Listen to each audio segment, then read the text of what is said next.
तो बच्चों good morning. आज मैं आपकी मंजरी पुस्तक से रहीम दास जी द्वारा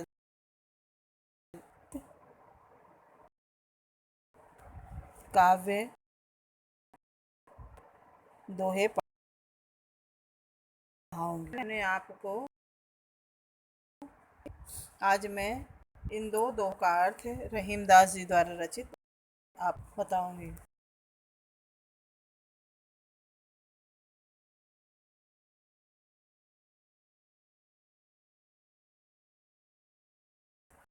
में के लगभग हुआ था।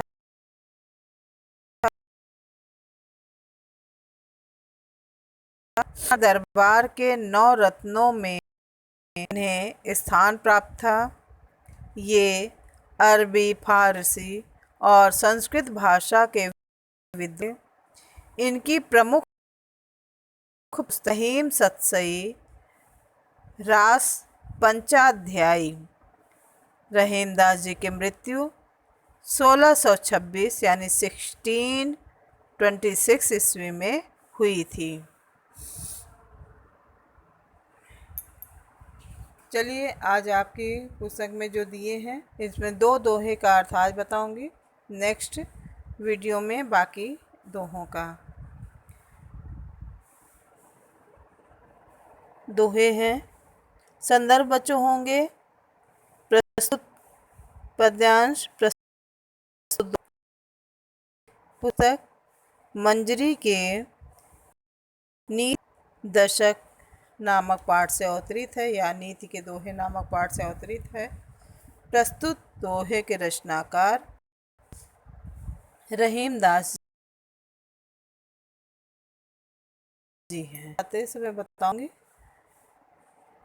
वे रहीम नर धन्य हैं पर उपकारी अंग, बाटन वारे को लगे ज्यों मेहंदी को रंग। प्रस्तुत दोहे में रहीम दास जी ने जीवन के मूल्यों का निरूपण बड़े प्रभावी ढंग से किया है। रहीम दास जी कहते हैं कि वे लोग धन्य हैं जिनका शरीर सदा सबका उपकार करता रहता है।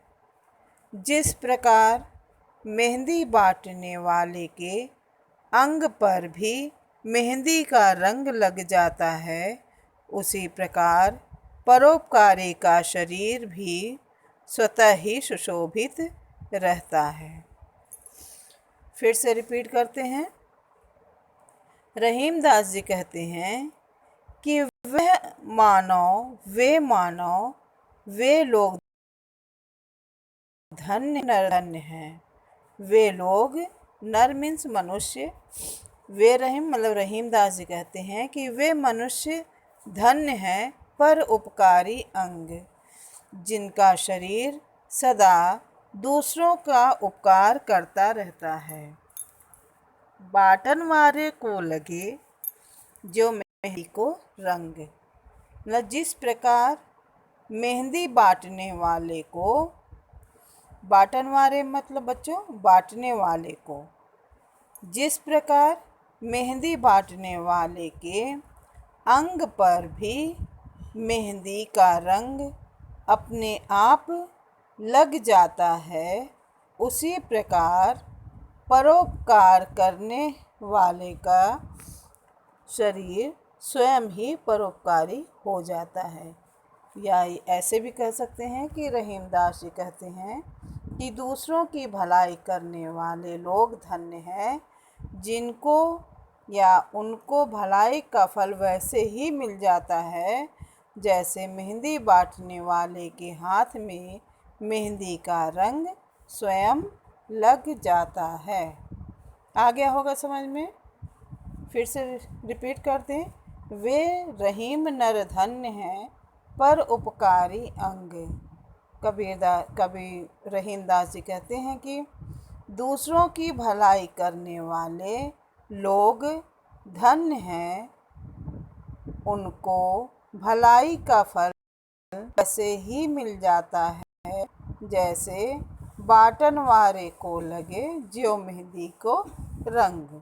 जैसे मेहंदी बांटने वाले के हाथ में मेहंदी का रंग स्वयं ही लग जाता है, उसी प्रकार परोपकारी का शरीर भी स्वतः ही सुशोभित रहता है। दूसरा है, रहीमन पानी राखिए बिन पानी सब सून, पानी गए न उबरे मोती मानुष चून। यहाँ पर रहीमदास जी कहते हैं कि मनुष्य को अपने मान सम्मान बचा कर रखना चाहिए, समाज में मान सम्मान को बनाए रखना चाहिए। यदि मान सम्मान आपका समाज में खो गया, तो अगर आज समाज में आपका सम्मान नहीं है, मान नहीं है, तो आप मरे हुए व्यक्ति के समान हैं, आपका जीवन बेकार है। इसलिए कभी भी अपना मान सम्मान नहीं खोना चाहिए। चलिए शुरू करते हैं। रहीमन पानी राखिए बिन पानी सब सून। कि समाज में रहते हुए मान सम्मान को बनाए रखना चाहिए, बिन पानी सब सून। बिना इसके समाज में कोई प्रतिष्ठा नहीं रहती। पानी गए न उबरे मोती मानुष चून। जिस प्रकार पानी यानी आभा के अभाव में मोती की जो चमक अगर आप चली जाती है तो आप तो वो मोती फेंक देते हैं ना, तथा जल के अभाव में चूना का अस्तित्व नहीं होता। अगर चूना है और चूना सूखा है तो वो आपके किसी काम में नहीं, उसका कोई अस्तित्व ही नहीं, वो अस्तित्वहीन हो जाता है। उसी प्रकार पानी यानी मान सम्मान के अभाव में मनुष्य का जीवन व्यर्थ है, निरर्थक हो जाता है, उसका कोई अर्थ नहीं होता है। यहाँ पर बच्चों पानी का 3 अर्थ दिया है। पहले पानी का अर्थ है आभा या कांति यानी मोती के संदर्भ में कहा गया है। दूसरे पानी का अर्थ यहाँ पर मनुष्य के संदर्भ में कहा गया है, सम्मान यानी इज्जत अपने समाज में बना कर रखें। और तीसरे पानी का अर्थ यानी जल से कहा गया है, चूने के संदर्भ में बताया गया है। तो आपको समझ में आ गया होगा। चलिए फिर से शुरू करते हैं। रहीमन पानी राखिए बिन पानी सब सून। कवि रहीमदास जी कहते हैं कि समाज में रहते हुए मान सम्मान को बनाए रखना चाहिए, बिना इसके समाज में कोई प्रतिष्ठा नहीं रहती। पानी गए न उबरे मोती मानुष चून।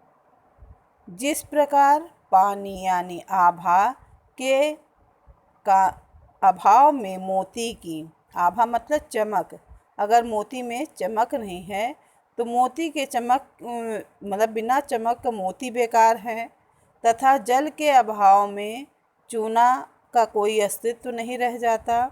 उसी प्रकार पानी यानी मान सम्मान के अभाव में मनुष्य का जीवन निरर्थक हो जाता है। बच्चों आपको ये समझ में आ गया होगा। नेक्स्ट वीडियो में मैं आपके शेष 3 दोहे रहीमदास जी द्वारा रचित है वो बताऊंगी। इतना समझ में आ जाएगा तो नेक्स्ट भी हम आपको बता देंगे। ठीक है, धन्यवाद।